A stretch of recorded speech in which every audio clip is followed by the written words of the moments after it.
na galing, husay po ng PNP sa pangunguna po ng ama po ng pambansang pulisya si General Marbil sa tagumpay din po of course ng eleksyon. Ito pong nakaraan pong May 12 midterm election. Saludo po tayo sa mga pulis, yung mga dineploy po diyan po sa bahagi po ng Mindanao at doon po sa mga election na hotspots ika. So sa susunod po na Chief PNP, good luck. Dalawang eleksyon pa pala ang babantayan ho ninyo. Yan pong Bangsamoro elections, parliamentary elections, pati yung barangay at SK elections. Sinasabi ng COMELEC ngayon ay, ano ba yung sasabi ni Chairman? Super election year. Ngayon pong 2025. At sinasabi nga, of course, AFP, PNP, para nakatutok ko sa seguridad po, dyan po sa dalawa pang susunod na election. Kaya good luck po.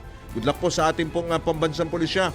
Good luck din po kay General Marbil at sa lahat po ng ating pong mga lahat po ng miyembro po ng PNP. Saludo po tayo sa inyo pong magandang pinamalas na husay at tapang nito pong mga nagdaang pong araw, lalo na po nitong eleksyon. Though meron talagang mga masasabi ho natin, mangilan-ngilang mga isolated cases, yan naman po ay sinusolusyonan at tinutugunan. Yung iba ho kinasuhan na ng PNP.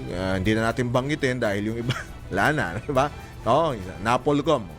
Tinutukan ho yan ng Napolcom. So good luck po sa inyo. Marami pong salamat sa PNP and hopefully ay magkasama-sama po muli tayo kasi katuwang po natin ang PNP sa pagbabantay po sa eleksyon. O siya,